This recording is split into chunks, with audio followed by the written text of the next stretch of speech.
AI rendering tools are evolving fast, and a lot of them are actually impressive. Faster outputs, stylized results, and instant transformations. The progress is hard to ignore, but for architects and archviz artists, that's not really the hard part. The real challenge is this: can AI actually help you move faster without breaking your workflow? Because if it gives you speed, but kills control, consistency, and design intent, that's not progress, that's just distraction. And I think that's where a lot of AI rendering tools start to fall apart. They look exciting in the beginning, but once you try to use them inside a real design process, things get messy. You can get results quickly, but that doesn't always mean you have direction. You get speed, but not necessarily control. And for professionals, that matters. Because we're not just trying to generate images, we're trying to make better decisions. That's why, for me, AI only becomes useful when it supports visual thinking instead of trying to replace it. And that's where D5 starts to get interesting, because the AI tools aren't just there for show. They actually support different parts of the workflow. Let me show you what I mean. For this example, I like to break the process into 4 stages: concept, design, visualization, and then post-production. At each stage, I'll be using D5's AI tools to help speed things up and get to the result more efficiently. For example, at the concept stage, D5 Lite can help you explore faster. You can capture a view from your model, write a prompt, and quickly generate inspirational visuals. That's useful because early on, you're not chasing perfection, you're testing direction. You're thinking about mood, tone, atmosphere, trying to get a feel for the image before going deep into the details. You're basically figuring out where the image is heading before you start refining it.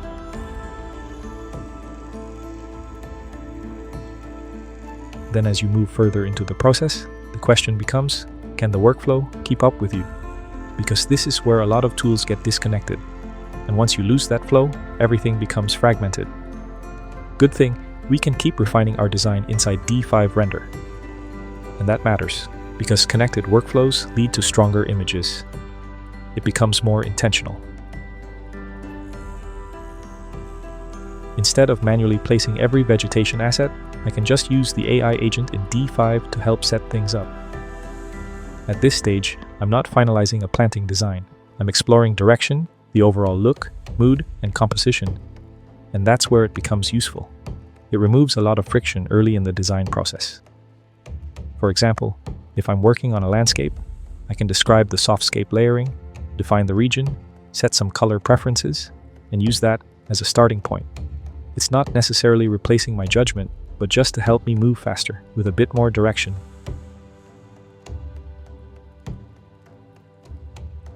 One of the more useful things about having AI as an assistant is being able to generate asset suggestions from a reference image. It doesn't just suggest cars, it also brings in elements like vegetation to help build out the scene more quickly. You're basically focusing more on the creative decisions while letting the AI handle the repetitive parts.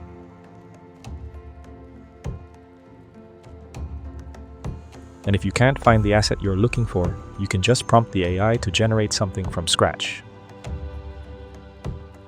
All you really need to do is describe what you're looking for in the prompt and let it generate the result.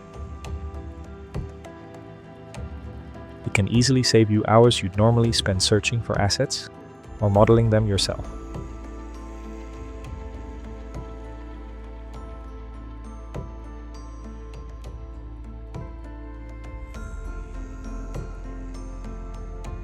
This next stage is where a lot of time typically gets lost.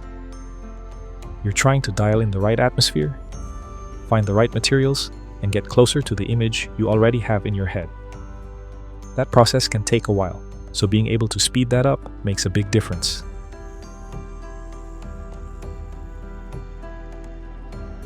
D5's AI Material Snap and AI Atmosphere Match can do wonders, because it frees you up to focus on what actually matters: the image, the mood, and the clarity behind it.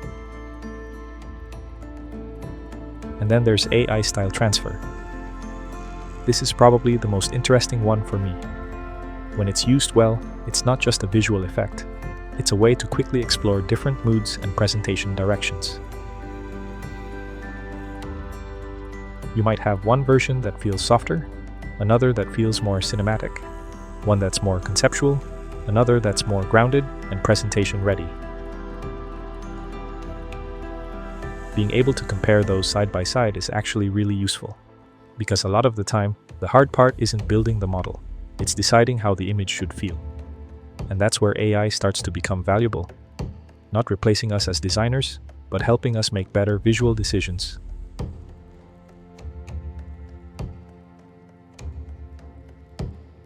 And finally, there's the AI enhancer.